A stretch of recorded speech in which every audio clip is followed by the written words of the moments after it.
Hello, everyone. Thank you so much for joining our time and effort reporting for Ryan White, Part C and D, Part 1, Online Community of Practice. I'm Samantha Ritter. I'm the training manager here at Health HIV, and I'm very excited that you can join us. We have a great presentation for you here today with Paul Calabrese, the senior manager at Rubino & Company, and Juanita Farrow from Farrow & Associates Consulting. And we are going to provide today is the first part, again, as I mentioned, of the online community of practice. So we're really focusing on legislative requirements today, and we are very excited to have you. And I'm going to just run through some housekeeping before we begin. So a little bit about Health HIV. We have 4 core capabilities: capacity building, advocacy, health services, research and evaluation, and education and training, where this program is housed.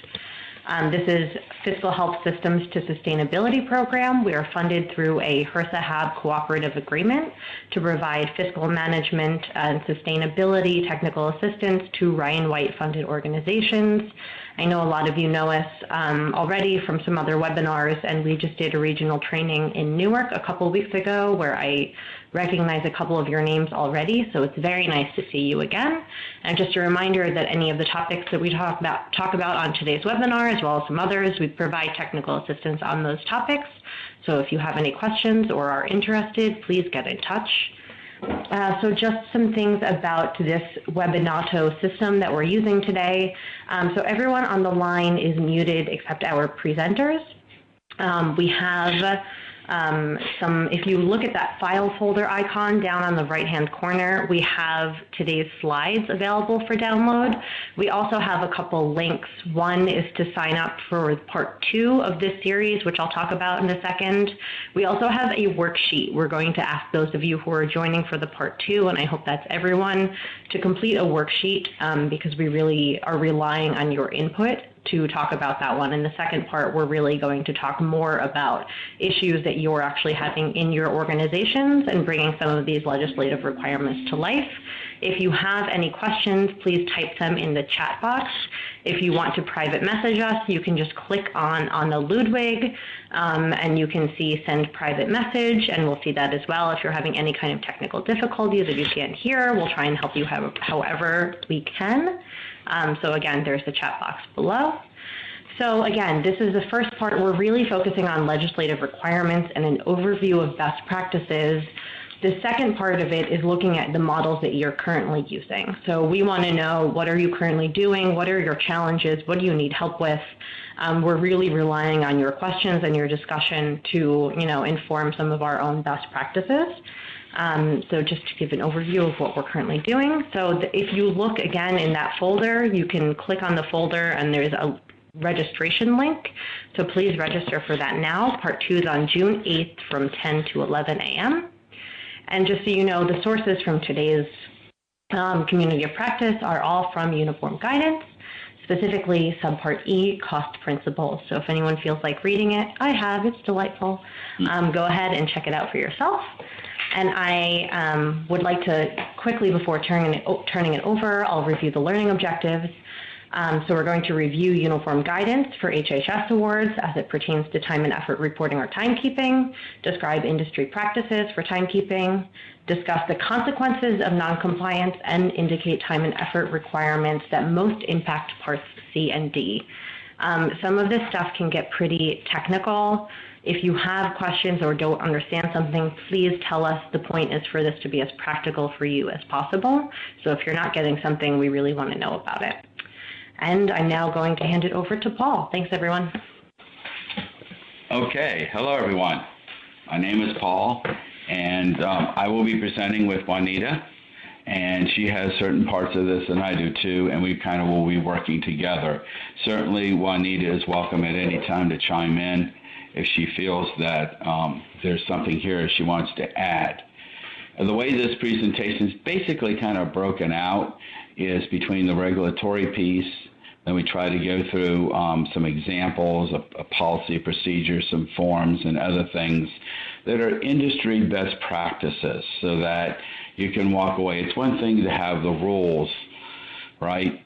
But it's another to kind of interpret them. And all the rules to some degree, have been a rewrite. And so the government has, in what you're going to see in the standards for documentation, this is under the uniform guidance. As you know, with HHS awards, the uniform guidance has a different numbering system than everybody else. HHS and HRSA and everyone is special, and they get special numbers because they're had deviations. Really what it is if you think about it, most of the money, the last time we did an account, it was about $620 billion in 2015 government year end that was spent, and I'm sure that HHS had the biggest piece of it. Usually it's 50-60% of that.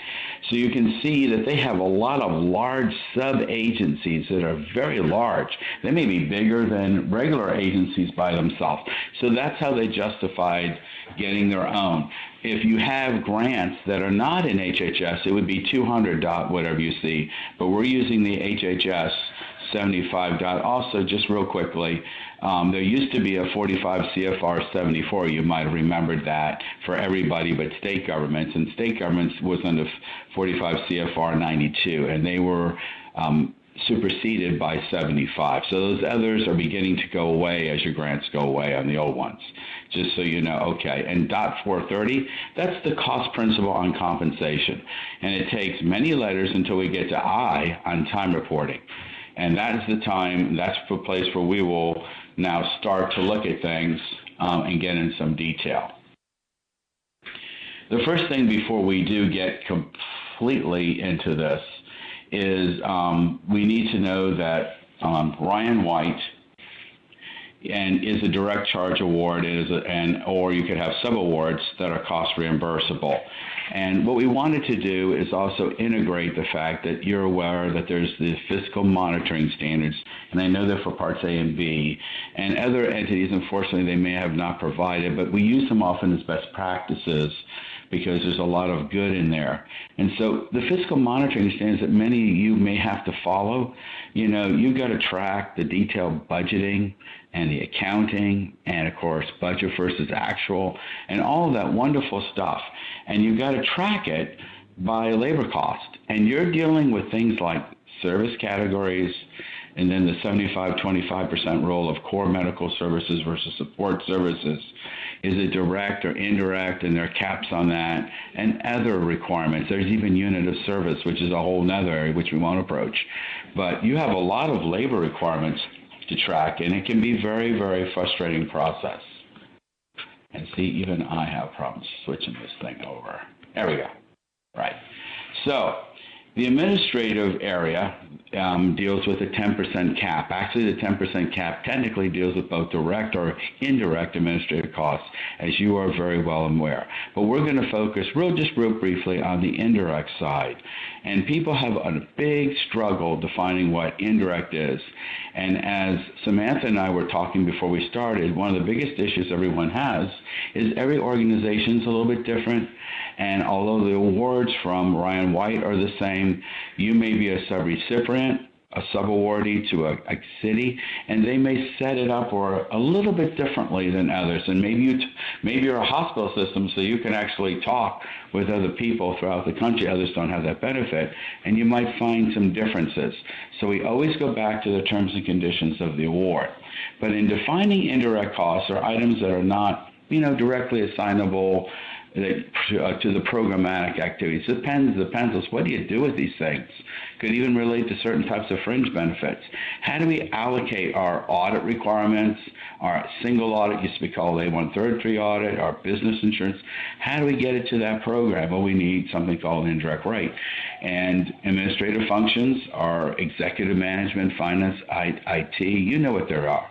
And so those are the typical, and I know with Ryan White, they focus on what they might call overhead, and they call rent and utilities and so forth. Sometimes they're defined as indirect or they're direct.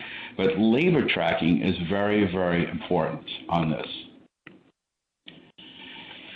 So the government, in its infinite wisdom, has come out with new certifications. You may not see it in your direct award. You may not see it, but it's there. And believe it or not, on the other side, similar types of roles, but not identical, with procurement contractors, government contractors, have known about this for a long time, and so they wanted to bring it to your attention. You're, with financial issues, generally dealing with budgets, which is the authorization to do the work, and you have annual or fiscal reports, final fiscal reports. You may even have monthly or quarterly reports that you must give, depending upon if you're sub to prime or prime to HRSA. So, and then you have, if you're a sub, you probably have vouchers, and if you're a prime, maybe you have drawdowns as a state government. But however you do it, they're saying to you, please acknowledge and understand, and I'll show you how this relates to time reporting, that when you sign this thing, you're basically certifying when you submit the stuff, whether you've signed something or not. Of course, that it's accurate and complete, but that the expenditures are for the purpose and the objectives of Ryan White work, parts A, B, C, D, or something else that's related. And it's set forth in the terms and conditions. So all the money that's budgeted, it relates to a purpose. And the government's very super duper concerned about that. In fact, what you're saying, and it isn't your eyes doing it, it's in blue, because we wanted to emphasize, it asks that, of course, you're not going to submit false or fictitious data, but they want you to know that it is covered under something called the False Statements and False Claims Act. And it sounds very serious, and it is. There can be civil, criminal, and other kind of administrative penalties, not to the least being suspended on the award or eventually debarred. So you should take these things very seriously, not to put fear in you. That's what we're going to talk about, internal controls, because internal controls, though they're a pain, they take away the fear so you can sleep at night and not worry about these things. So as a summary, what we're really saying about these certifications is we want to assure the proper expenditures, being responsible for using federal funds as outlined in the grant awards, as outlined in your work statements, as outlined because HRSA went the next step, which is really good what they did, the fiscal monitoring standards, and then at times they will interpret it, like I know they've been doing on other things with the admin cap and program income, which we're not going to talk about today. Okay. So now we're starting to get into the regulatory 430.430I. This is really, the words you see on this slide is actually as you see it in the regulation, pretty much. And so what they're saying is you're compensating people for salaries. So your records got to reflect, well, what are they charging that supports that salary? And let's face it, this, as we'll talk about in a minute, is cost reimbursable. There's nothing like this. Some state governments may have this, but mostly in the private sector, you don't have cost reimbursable, meaning you do the work and then you submit for a payment. And of course, we know HRSA is the payer of last resort, and you go through all the program income things and find out if there's anything left for you to bill. But you understand what I mean. And it's supported by a system of internal controls. For those who are in the accounting world, that's what we're taught from day one. We put policies and procedures, forms that are even integrated into automated systems. So it focuses you to put in the amount of data, so when it pops out, it's correct, it's accurate, or if something's not right, someone can see it right away, fix it, you agree with them, this wasn't right on a timesheet, and so forth. But obviously the goal is they want accurate time reporting. I mean, that's the bottom line. And it's got to be a part of your official records. You know, not just, hey, this is cool, we got a cost reimbursable award, we deal with this. No, it's got to be balanced between federal and non-federal work as well. Now, just so you know, they came up with a new term, NFE, and that means non-federal entity. That was the old term recipients, which sometimes they still use. So it could be a state, local, tribal unit of government, institute of higher education, nonprofit, and hospital. Could even be a for-profit doing programmatic work. So just be aware of that. And if you see the letters FAA, that's not the Federal Aviation Agency, it's the Federal Awarding Agency. They probably should have not used that to confuse people, okay? So I hope that helps a little bit. In other words, as we sum everything up, we must include a review and a process where employees and their supervisors can make sure the hours that they report are equal to the actuals actually worked and on the right project. Seems like such a simple thing. I do recognize, so does Samantha, so does Juanita. We all recognize that you guys, some of you are in small systems and you have a lot more control over those systems and how they're designed and implemented. And then there's a myriad of people that work for hospital systems or larger conglomerates or something where someone else in a different place in the country is making up those rules.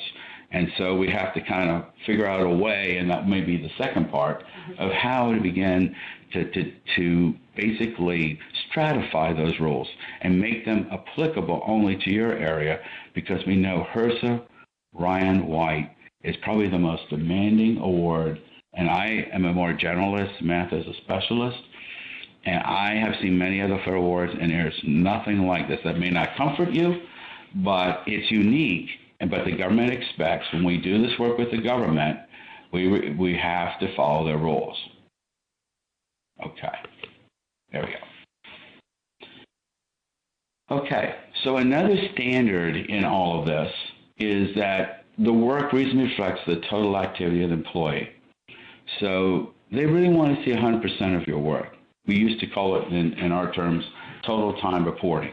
I don't know if you ever heard of that or not. So they want to see the federal work, the non-federal work on an integrated basis. Now you might say, and before we move on, I bet some of you are thinking, well, we got a group that never touches a federal award, and then we got some that do. If you can put a delineation between it, I guess that's fine. But the point is that if you're a small entity, it's better to integrate for everybody.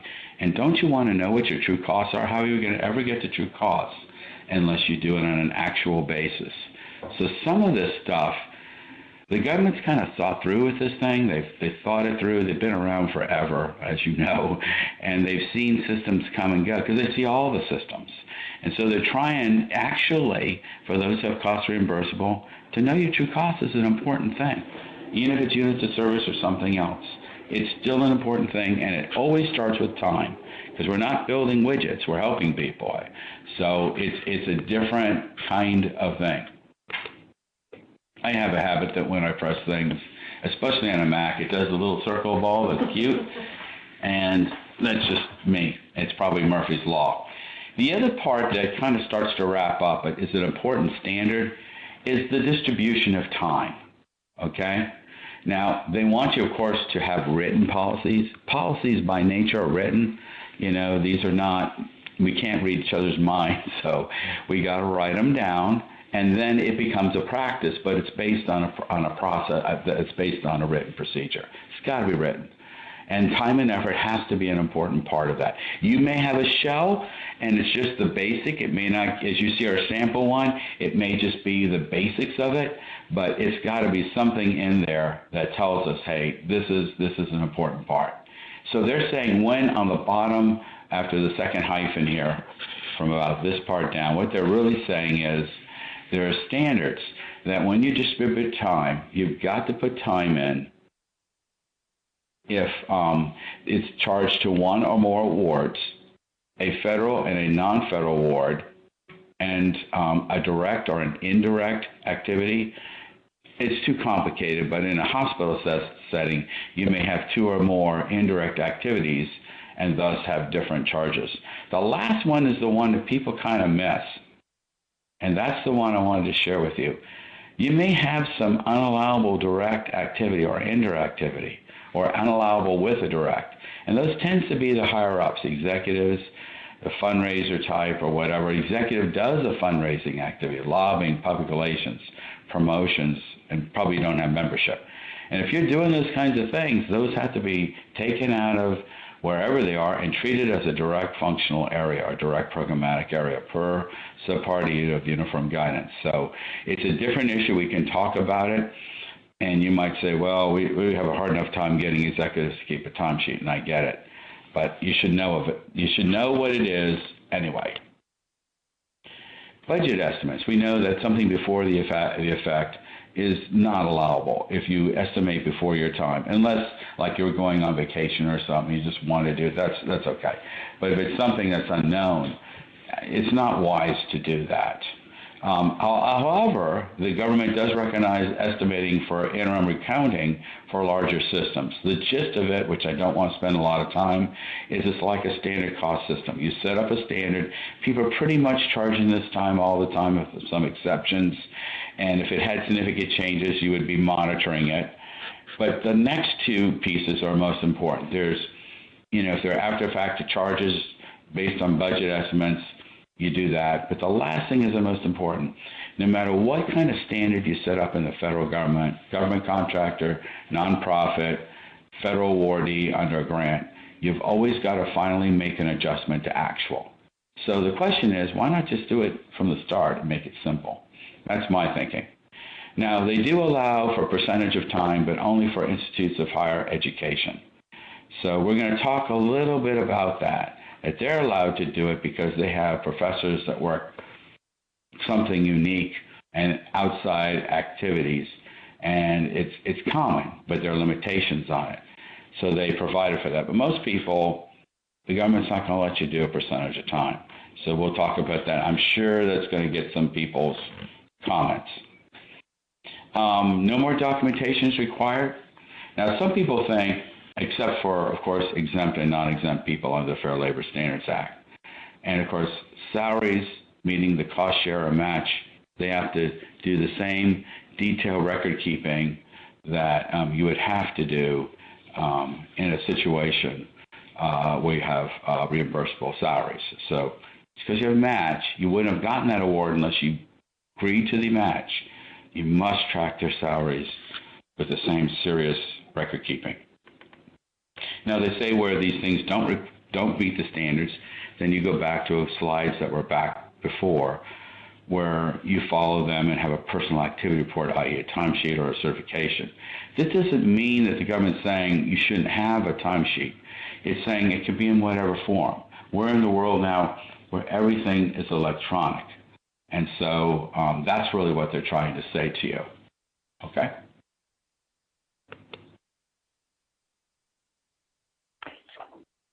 Okay.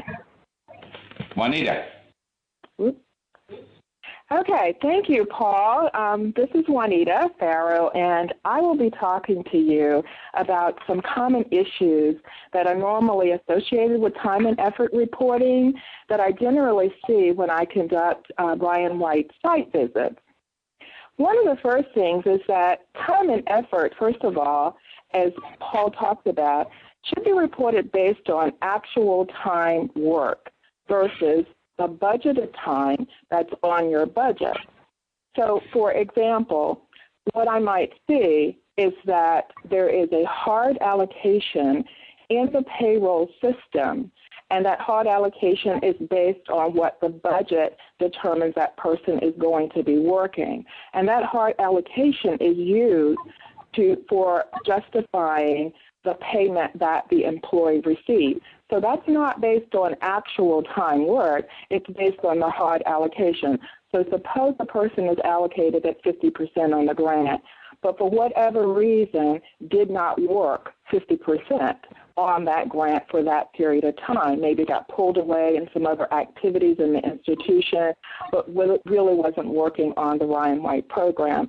So in that particular case, that was not according to actual time work. The second area is weak internal controls, and there's not enough documentation to support the salary and wages that are charged to the grant. One of the things that I do when I'm doing site visits is I might start with what an employee was actually paid and look at what that payment was, and then go backwards and look at, well, if this is what the person was paid, look at the payroll register that outlines basically how that payment was divvied out and how it was based on specific funding sources, what particular grant it was actually charged to.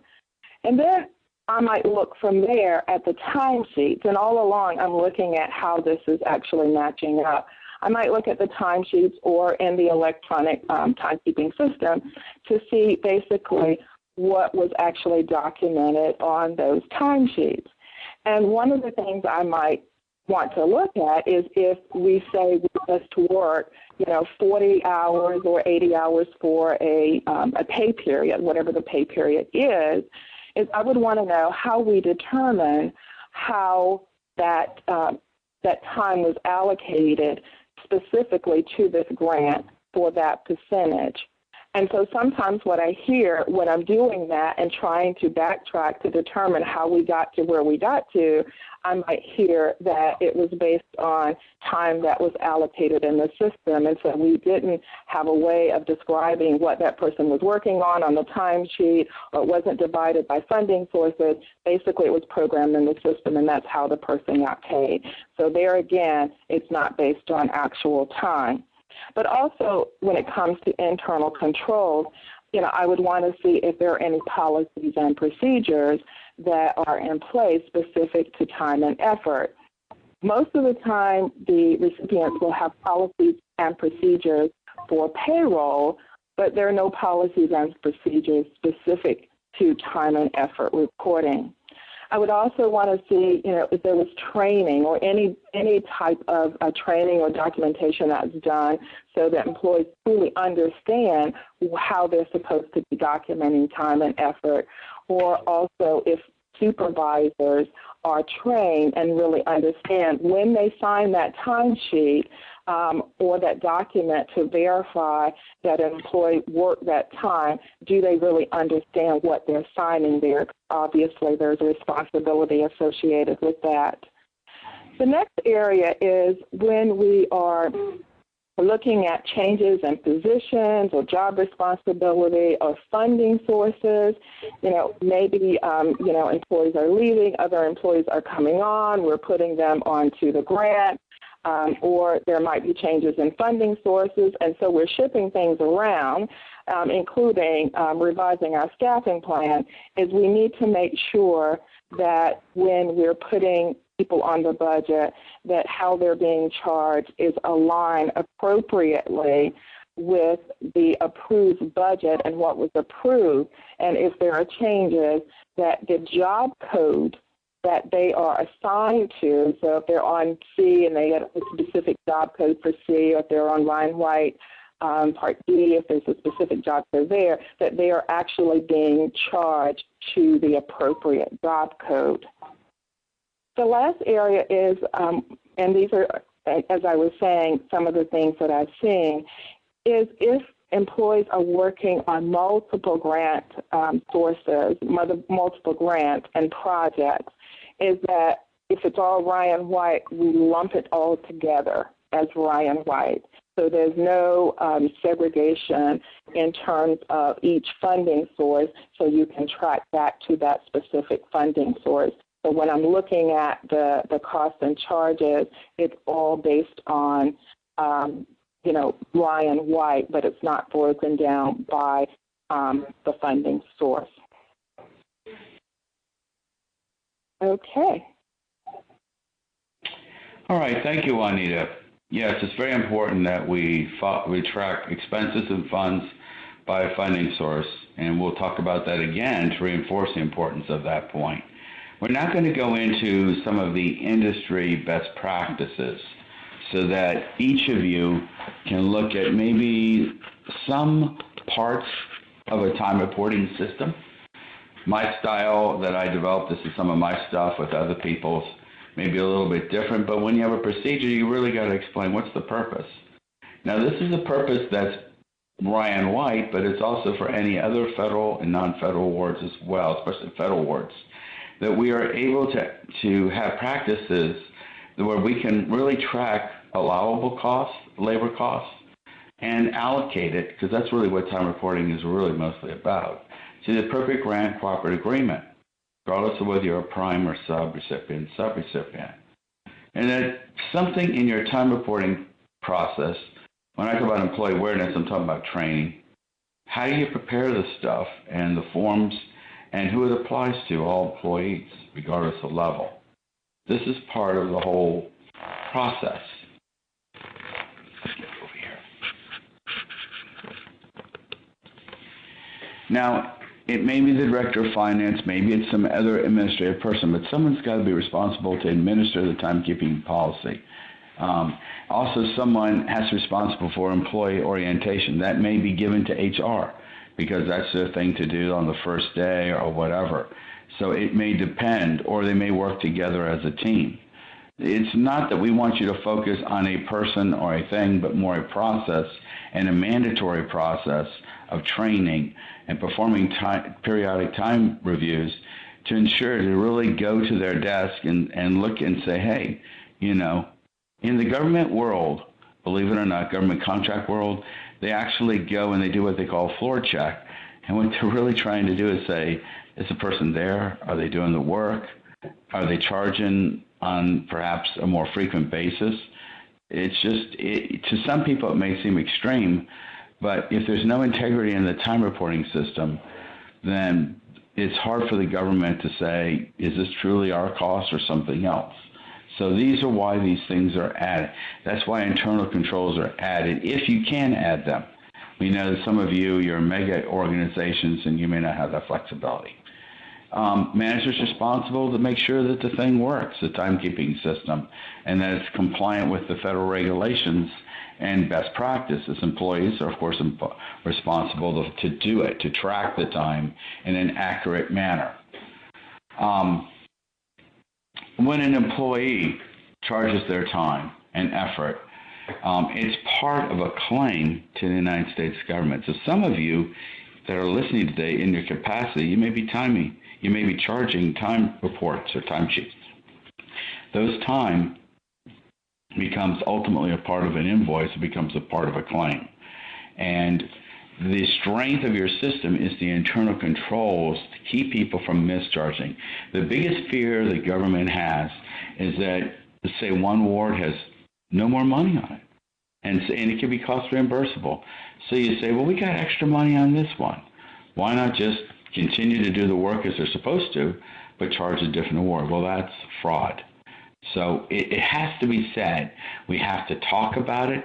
We have to put it in our process and our timekeeping procedures. We can't ignore something like this because it may become a claim to the government. Your time becomes a part of a timesheet that ultimately becomes part of a claim, which we'll show you in a diagram in a minute or so. And you're going to look at this stuff and you're going to have to decide, how this is going to work for you. So that's why this stuff is so important. So it may sound very draconian, I realize that, but we'll show you later, and somewhere we discuss that a university got into a lot of trouble. And if you go through that process, it really changes you. But if you could have pulled that time back and you could have said, look, we'll do it the right way. It may be a pain, but we'll do it the right way, and we'll get people to comply. We'll give them some incentives or something.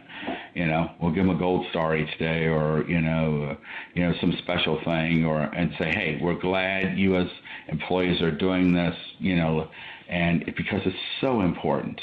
And other people who are non-accountants, who are in the grants administration, and don't see the realization of why it's so important, they might lose track of it. Now, the actual training and the actual systems may be for timekeeping preparation, may be manual. It's a manual thing. A lot of people use an Excel file, or they use a printed work sheet, or it may be automated. And in the new uniform guidance, in the preamble, they talked about encouraging people to use 21st century integrated automated time reporting systems. Even as just an example, I'm not endorsing, but QuickBooks even has QuickTime.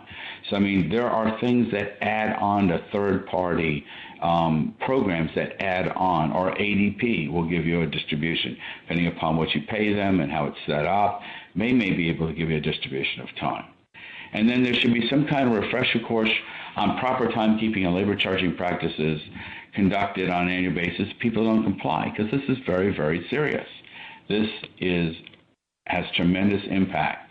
If an employee ever comes under the situation where they're aware that they can see they're being told to charge something they know they're not supposed to be working on. That's why it's so important in a minute to show you some other controls we have, or at least a master list, and they know, okay, this is the list of what I should be doing. If someone were to tell you to charge something different, first, it would be better if you did it through a whistleblower practice. If you have it there, someone's independent on the board, an audit committee member, a general counsel. If you don't have that because you're a small entity and you don't feel the organization's doing right, Ryan White would want you to call the Inspector General and let them know because it's very, very serious. And then we put in there a settlement with the universities that did not have the support of time and effort. How did that happen? Well, they're mega systems. Maybe they saw the new award, they set it up, and they just assumed people, let's say in a department or cost center, were going to charge, but they in actuality never did. But they just thought, well, they'll catch up, so we'll bill. I don't know how this could happen. I'm just imagining, and it had tremendous negative impact. The next two slides, we're actually going to show you how this process works. And I hope that they're helpful because sometimes a diagram kind of shows the audit trail. It shows you how this works. Now, if you look at the far right side, there's code 101, Ryan White, HAP. It's on a time, and there's other charges that could have charged SAMHSA, which is something outside of this world. They could have done fundraising, they could have done admin. Whatever they charge, let's just say 101. It's on a timesheet, it's hours, it goes to something called a distribution or labor distribution. That labor distribution document keeps both the hours and below the rates of these employees. They combine them together and you get an extended amount. It adds it all up. Let's say they're paid twice a month, semi-monthly. My firm does this. So they would be posting labor on 9/15/2015, and then the month-end close, which we won't go into, all a bunch of accounting gobbledygook closeout things, and out comes what? A cost ledger. You can call it whatever you want, revenue expenditure report. In QuickBooks, they call it P&L reports, but it's P&L like by class or job. In other words, you're showing a particular document saying for this month of September 15, we had $3,000 in labor based on these charges. We applied our fringe, which was accepted at 30%. We had some supplies, and I didn't even get into direct. Let's just say it's $5,000. And then, if you're a prime, you draw that down to the government from HRSA. If you're a sub, this is going to be an invoice to them, right? And probably like with most counties I've seen or municipals, one side is a budget, one side's actual, and that kind of thing. And then if you're the prime, quarterly, you might have to report on what they call an FFR, SF425, and I think it's the PMS 272 system within HHS, if I still remember, where how much you authorize, what's your federal share, and any match. So see that this is just starting for the first quarter. So these are some of the potential reports. Now you may be a sub, and through your budget, you're providing both some of this information, what you need to pay, you need paid, plus other information that they gave you.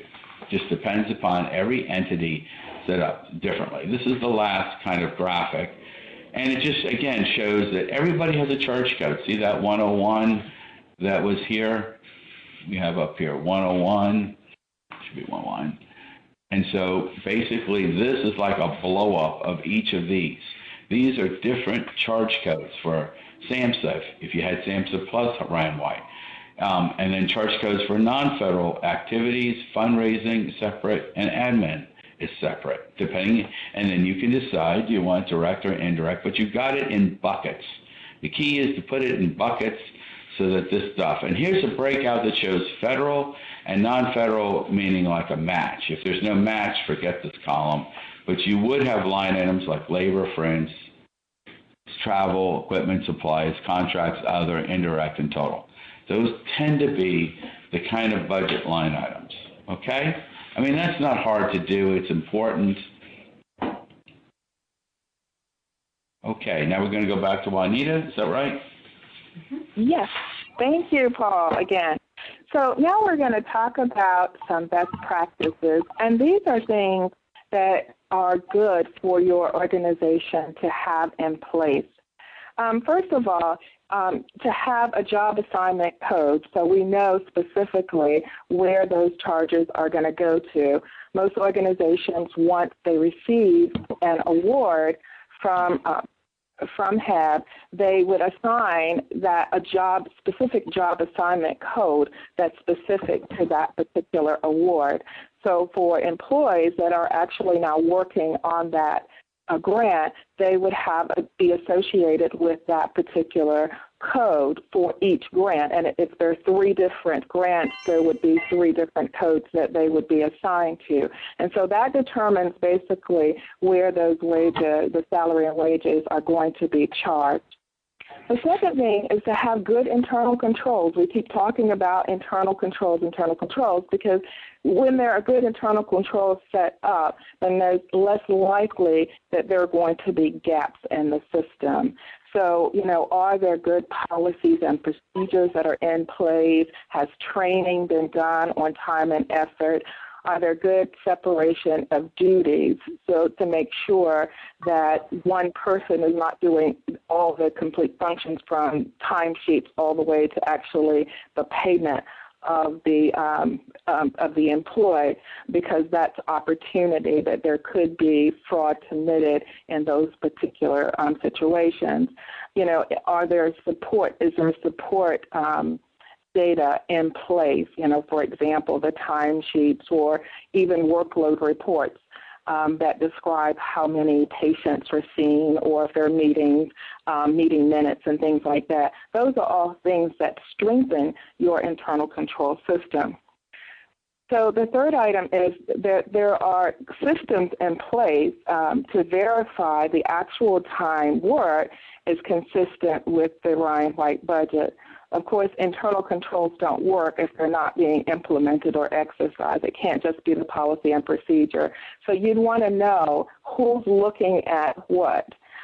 So, for instance, are there systems in place that demonstrate that the supervisors are actually, or the program managers of the grant, are actually looking at the budget and then looking at the expense reports and those charges that are actually being charged against that budget to make sure that they're in line, that somebody is actually doing that kind of comparison to make sure that that the budget, that what is worth is consistent with the budget.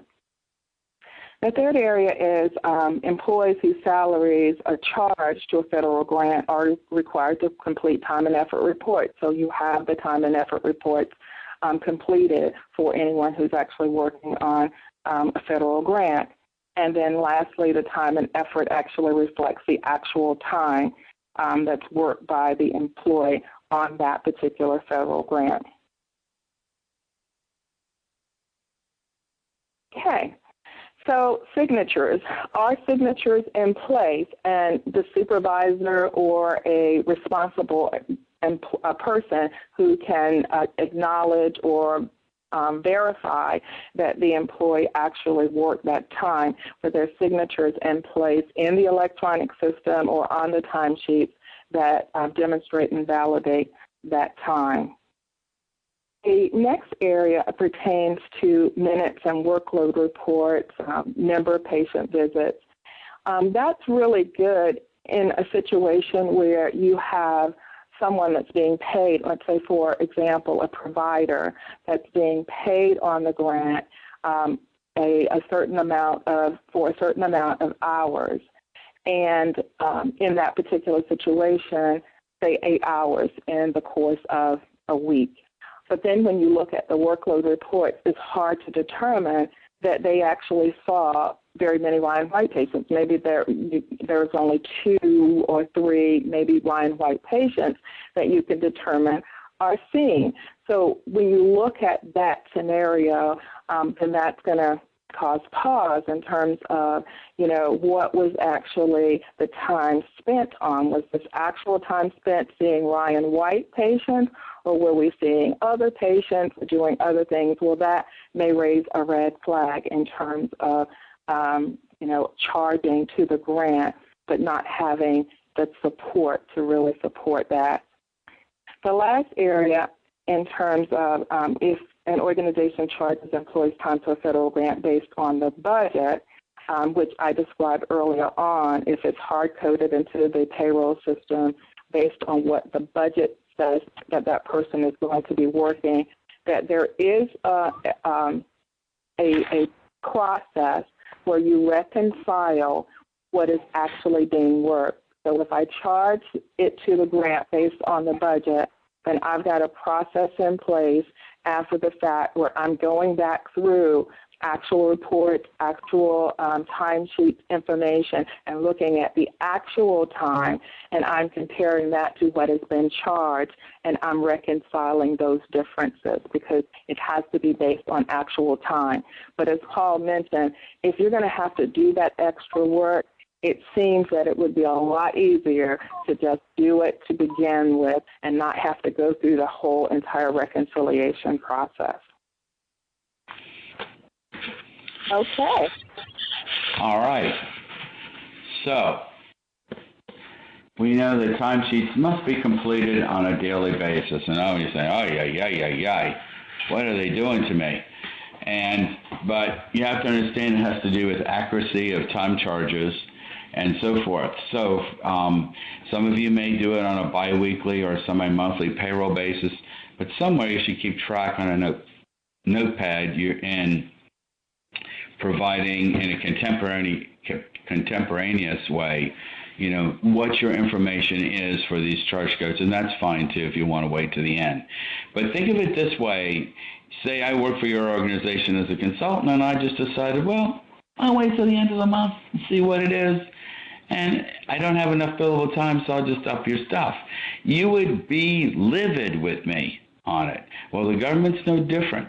They want to have assurance. Now, some of you may be working on the same thing, so pretty much what you're doing is saying, well, I just need to know this is my job, and maybe it's paid time off or something else may be a variable. But for many people, they're working on multiple federal and non-federal activities, and it's so important for them to keep their time up and to the date on a daily basis because it avoids potential false claims, potential problems. The thing that we're going to end with some of the more wordy stuff here is that, again, you can't do a time study. I've seen the time studies. People do it like quarterly or something. They do it for 2 weeks in the quarter, and then the quarter is reflective of that unless they see something really change. And the government gives some of that to a mega entity like a state government or a municipal government or a city or tribal. But outside of that, they don't permit it. And at the bottom, before I go to the middle bullet, remember that they don't allow, except for institutes of higher education, percentage of time. We thought in the new rules they would give us some flexibility. Basically, didn't. They just said this is the core mandatory requirements. Thanks to Juanita, we're getting a better understanding of Part C and D and what she has seen at the activities. But basically, it's simple. If you would record your actual hours and compute them, actual hours multiplied by, if exempt, your annual divided by your 2,080 or 88 hours, and come up with extended amount or non-exempt personnel on an hourly rate. And so that's the very, very basic thing that the government expects of you. Now we're just going to go into some final forms that were like best practices so that you would have a better understanding of some of these things. And instead of reading them, I'd rather just show them to you, though they're here, and it's describing the next set of forms. This form down here is something I created, and I just want to show it to you. Even though it may be called a job assignment, it could be called a project activity record, it could be called a work authorization. But how would you, if you did want to assure that from management to the employee, they're working on 4 projects plus, and 4 of them, 3 of them are federal, 1's non-federal, plus they have paid absence. And they may have some administrative duties, and you know what? They can even do a little fundraising. So they have a lot of charge codes. Best way to straighten all of this out is to put their name, job reference number. In this case, it may be a number instead of what it is. They may have both. And then basically, so let's say this was the 101, okay? Ryan White, HAP, Part B. And then it just basically says, for our fiscal year, because we have a ending year of December 31st, and that's where fiscal year works, this is what you're going to do for this project. And it may even include an estimate of hours, it may not, and it will give a little bit of the duties. And then it says if any time you forget Go to your supervisor, Susan Jones. She will give you the answer. We date it, and we basically are saying, we're going to issue these things at the date of hire or a new award or something else where they may need training. These are the kinds of things where a new fiscal year starts. So, and the timekeeping certification to the right, which is hard to read, is basically saying, I understand, I've read it, I understand it, and I will abide by it. And you put it in a personnel file. You can put it in a grants file, you can put it in a compliance file. It doesn't protect management 100%, but it does show that their intent that they take this stuff very, very seriously. And it's very, very important. And my last, I believe, but not last, is the timesheet. And so this is what it is. These are the dates. You see an employee signs it, approval, the days of the week, the dates. This is direct. Indirect could be administrative, paid absence.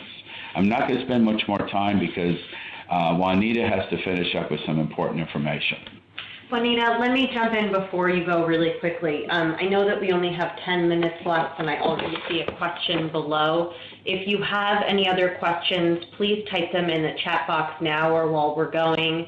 And after we go through one scenario, we'll leave a little bit of time to revisit the questions before we pick up another scenario. So thanks a lot. Go ahead, Juanita. Thank you. Okay. So starting with the scenarios, I realize that we're running out of time, but I want to go through these because I think these give real-life examples of situations that you encounter and what that looks like. So in this particular situation, the doctor works at a FQHC. It's budgeted 0.20 FTE or 8 hours, basically per week on Part C program, and sees patients that, but also sees patients that are not HIV patients. And the remaining of the salary, of course, part of it is paid out of the Ryan White Part C program. The other part is paid out of the FQHC's budget. The payroll is processed biweekly. Now, in a scenario such as this, you would want to know exactly the actual time that was worked. And if that time is being charged to the grant, you'd want to be able to verify that that time was the actual time worked. So all the things that we've mentioned previously are things that you would want to look at, policies and procedures, your internal control system. But the other thing is, and I mentioned this earlier, is about the workload. Again, are we seeing patients that are HIV patients, or are most of the patients being seen in that allotted time patients that are not Ryan White patients, but maybe patients, or HIV patients, but maybe patients that are not HIV? So those are the types of things that we need to be mindful of when we're doing time and effort there. Do you have anything to add, Paul, in that particular scenario? No, I don't. And probably most of these I just prefer for you to kind of, because I know our time is short, just go through all your scenarios. They're wonderful. Thank you. Okay, thanks. So the second one is Susie. Susie's a program manager on a Part D grant, and she's budgeted 100% on the Ryan White program. In this particular situation, 100%, even though she's 100%, it's still expected that she would have time and effort reporting. Some organizations will say, well, if they're 100% on the grant, why would you necessarily have to have a time and effort reporting? Well, one of the things that I see in situations is that the organization has lots of other funding sources or may have operational funds that are expended, and sometimes the employees may not necessarily be working on the grant program that they're actually assigned to work on. So you need to be able to validate in a situation like this in an organization is that they were truly actually working 100% on that grant. And also make sure in this particular scenario is that you're not paying 100% on one grant and then actually giving them additional payments or salary for other things that they are doing outside of the grant, because then that would put their salary and wages over 100%, and that is not permitted. So those are things that we need to be mindful of there. The third one has to do with Mary working in a hospital, and of course her salary is being split by various funding sources, 0.25 on Part C, 0.50 on Part D, and 0.25 is paid for by the hospital. Again, making sure in that scenario is that we have the correct job codes assigned to each one of the funding sources, so her time is actually going to that particular funding source, that it's based on actual time, and all of those other things we mentioned in reference to the, orientation, to time and effort, the training, the policies and procedures, all of those associated with that. And the last scenario is John is an LCSW and works at a university in the infectious disease department. He has budgeted 0.50 FTE on Part C, 0.25 FTE budgeted on SAMHSA, and Part 25 FTE of the salary is paid for by the university. Again, it's the same thing. Even though this is a university, John is working as an LCSW on the grant. You still have to have the time and effort in place, and there are, the internal controls associated with that to make sure that the job codes are in place and his time is being actually charged to the specific funding source that he is actually working on. Should be based on actual time work and not based on the budget. If it's based on the budget, then there has to be some process for reconciling that to make sure that at the end that you've charged the federal government based on actual time work and not based on just the budget. And I think that's all of the scenarios. Thank you so much, Juanita. So we have time for, we have a question actually for you, Juanita. If you see Beth typed a question in a situation where someone may see one Ryan White patient one day and 6 the next, if they're budgeted for a certain amount, for example, 20%, and they exceed that percentage one day but fall below on another, what is the preferred way to record this? It should be based on the average. I mean, in the course of the pay period, for instance, there should be average. I mean, just because they're working 8 hours one day and then the next day they may be working a different number of hours, as long as it averages out for the pay period. Now, Paul, correct me if you think something should be different, but, we're looking at for that pay period what is actually being charged to the grant is actually consistent with what is actually worked on that grant. So the number of patients they see in between for that pay period, as long as it's reasonable and makes sense for that entire pay period, and it's based on the actual hours worked. Thank you so much, Juanita. So that's, the end of our presentation today. I think we can probably take another question if someone else wants to type something else. Here's the contact information for the presenters today. If you have any questions, again, shoot me an email if you think you might want some technical assistance in this area. I want to reiterate that the next community of practice, that's again June 8th from 10 to 11 a.m., is very reliant on you. Today what we did was provide an overview of this is what the federal requirements are, these are some best practices, but we want you to come with questions. Are you having trouble doing reconciliation? If you think that you have a really good way of keeping track of your time and effort on a daily basis, what do you do? If you think that you have everything in place, but you don't know how to put it into an actual policy, this is really a time that we're giving you to ask your questions, and that's really the point of the next one. And also share some of your best practices. We're hoping that we can all all let you talk to each other. Not everyone's going to be muted next week. We're trying to make it as interactive as possible. So if you click on the little folder icon on the bottom right-hand corner of the screen, you'll see the time and effort worksheet. And I would ask that you please spend some time with that before our next one. We're basically just asking you to think through some of your challenges and coming up with a plan to overcome them. And again, time and effort is so individualized. And with all of the other federal requirements that we work with, it's great that they have these requirements, but what am I supposed to do with them in practice? And so that's what we're really trying to address on the next one. We also have an evaluation link. If you could take a minute and fill that out, we would very much appreciate your feedback. We want to make webinars that are relevant for you and meet your needs. And if this didn't, or if it did, please tell us why. And I want to thank again our presenters for being with us today, and thanks everyone for sticking on with us. If you have any questions, again, I'm Samantha. Give me a call, send me an email, and we are excited to see all of you in a couple of weeks for the next one. Thanks so much, everybody.